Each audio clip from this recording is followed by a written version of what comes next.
महाराष्ट्रातलं राजकारण सोयीनं असं चालवलं जातंय, फिरवलं जातंय, नाचवलं जातंय, वागवलं जातंय, असं नाही का?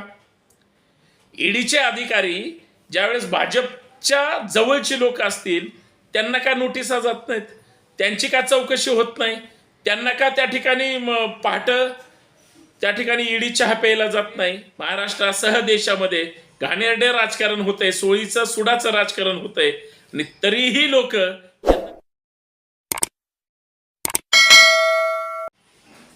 ईडीचं कार्यालय जागृत देवस्थान म्हणून जाहीर करून टाका, कारण ईडीचं कार्यालय कुठं कुठं प्रसन्न होतं. ईडीच्या कार्यालयातून जे काही ईडी देवानी माणसं नेमलेत त्या राज्यामध्ये जिथं जिथं भाजप अडचणीत असतं तिथं तिथं ईडीचे अधिकारी जाऊन त्या व्यक्तीच्या नेत्याच्या किंवा त्या पक्षाच्या फायनान्सरच्या दारात जाऊन उभे राहतात. अहो शेवटी पैशावरच चालतं सगळं. कुठला नेता पैसा खात नाही. कुठल्या नेत्यांनी गोरगरिबांना पायदळी तुडून मोठा झाला नाही. एक माणूस दाखवा. अहो तुम्ही जातीच्या नावावर राजकारण करता, धर्माच्या नावावर करता, घाणेरडं करता, वाईट करता, चांगलं करता. एवढंच काय, जातीवादी करता, मनवादी करता, संघवादी करता, एकदम घाणेरडं करता. पण तुम्हाला राजकारण कुठल्याही स्तराचं करून तुम्हाला सत्तेत यावं लागतं. तुम्ही पुरोगामी असू द्या, परिवर्तनवादी असू द्या किंवा चांगले असू द्या, तुम्हाला सुद्धा राजकारणच करावं लागतं. मग ज्या वेळेस सत्तांतर किंवा सत्ता पाहिजे असते, कुठल्याही टोकाला जाऊन राजकारण केलं जातं आणि सत्ता मिळवली जाते.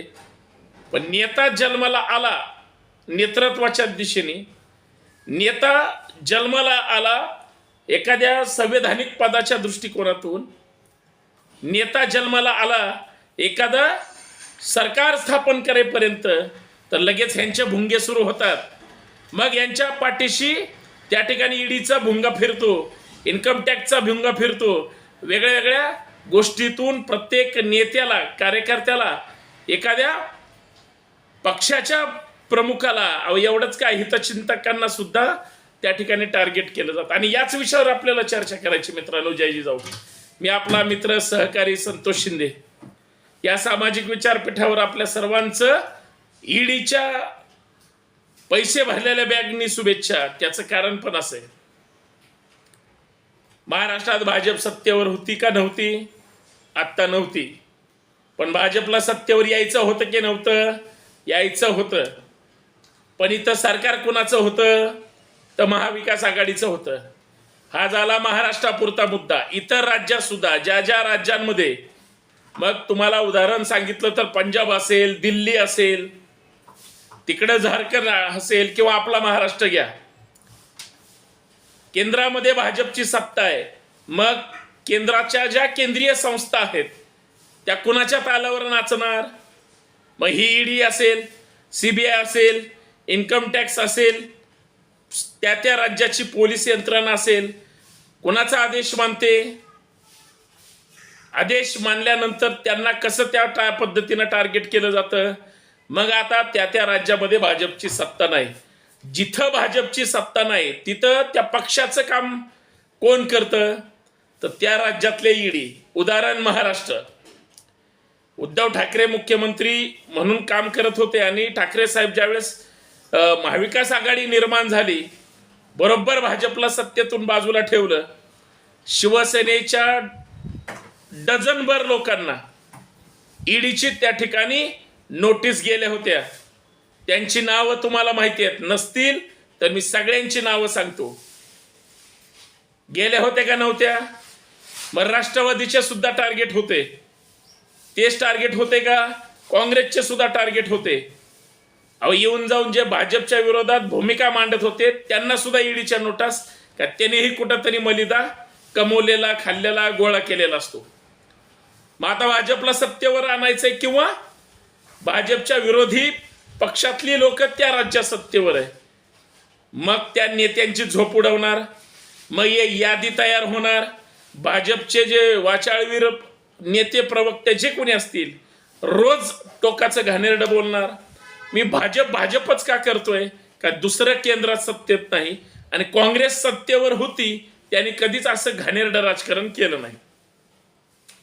त्या ईडीच्या अधिकाऱ्यांना मग ती भाजपकडून यादी जात असावी आणि मग ते अधिकारी टार्गेट करत असावे. त्या अधिकाऱ्यांना पण माझा सवाल आहे, महाविकास आघाडीतले जे सहयोगी पक्ष होते, ज्यांना त्यांच्या पक्षातील आमदारांना, खासदारांना आणि म्हणजे आमदारांच्या नवरा असेल किंवा म्हणजे वेगळी ज्यांच्याकडे क्रीम पोस्ट आणि पद आहेत, अशा लोकांच्या मागे भुंगे लावले. आता ते भुंगे एवढे वाढले की ईडीचं महत्व प्रचंड वाढलं. मला सांगा, ज्या वेळेस हीच लोक त्यांचे पक्ष फोडून नेतृत्वाला धोका देऊन ज्यावेळेस भाजप सोबत आले किंवा भाजपमध्ये आले, ईडीचे अधिकारी का काय करत नाही तो? याचा अर्थ काय? याचा अर्थ हे कुणाच्या आशीर्वादाने प्रसन्न होतात, पावतात? मग ईडी भाजपचं सत्ता केंद्र कार्यालय का नसावं? ईडी भाजपचं पूर्ण वेळ काम करतं असं का म्हणायला कुणाला अडचण वाटावी?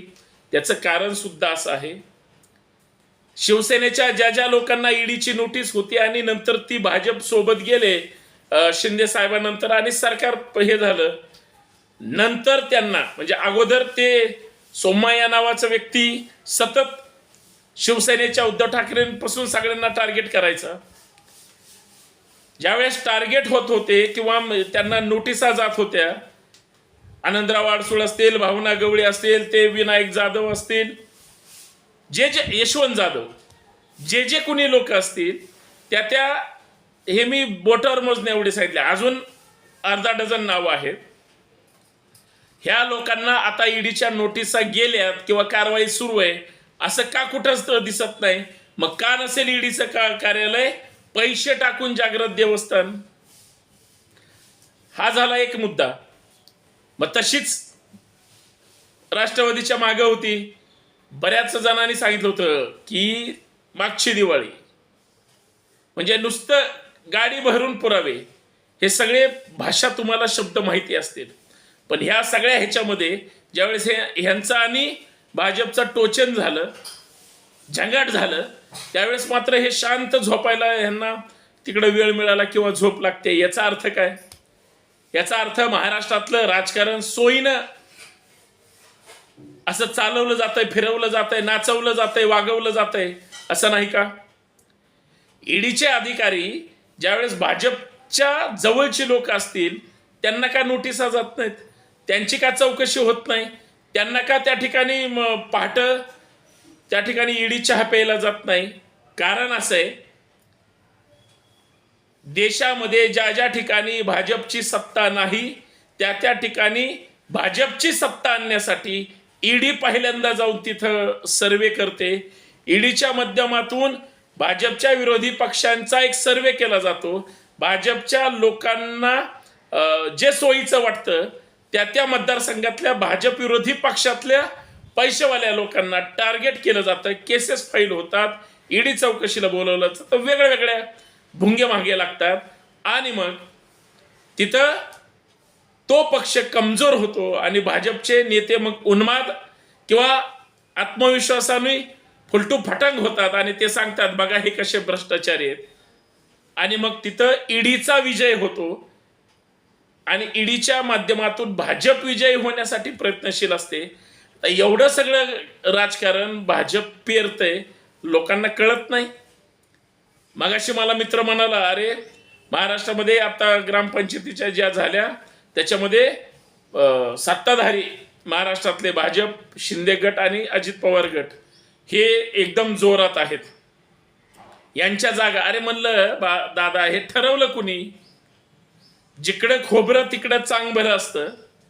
काही लोक इकडे तिकडे उड्या टाकतही असतील, पण या महाराष्ट्राची विचार संस्कृती ज्यांनी विकली, ज्यांनी बाटवली, या महाराष्ट्राची विचारधारा ज्यांनी बदनाम करण्याची सुपारी घेतली, तेच सत्ताधाऱ्यांना सेटलमेंट होतात. सामान्य माणूस नाही. सामान्याला माणसाला माहिती आहे की महाराष्ट्रात महागाई, बेरोजगारी, जगणं मरणं मुश्किल झालंय. ह्या जातीवादी आणि मनवादी कळपाच्या टोळक्याकडून ह्या ईडी सीबीआयच्या घाणेरड्या चौकशा सोयीनं होतात.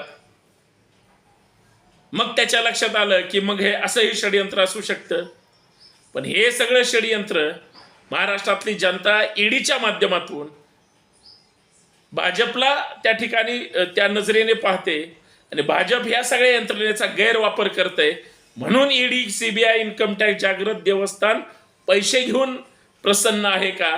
ते त्याचं उत्तर आहे हो, 100% आहे. महाराष्ट्रासह देशामध्ये घाणेरडे राजकारण होतंय, सोळीचं सुडाचं राजकारण होतंय आणि तरीही लोक यांना नाकारत नाहीत. मला असं वाटतं उद्या विधानसभा, लोकसभा घ्या, या सगळ्या सत्ताधाऱ्यांना किंवा कुणीही कुठलाही पक्ष असू द्या, जे ह्या सगळ्या यंत्रणेचा गैरवापर करून चांगल्या लोकांना त्या ठिकाणी टार्गेट करतात, त्या घाणेरड्या विचारांच्या लोकांना जनता नाकारणार आहे. तुम्हाला काय वाटतं? मी बोलतोय ते खरं आहे की खोटं आहे? मला कमेंटमध्ये सांगा. एवढीच हात जोडून विनंती आणि जास्तीत जास्त शेअर करा. धन्यवाद. जय जाऊ, जय महाराष्ट्र, जय शिवराय.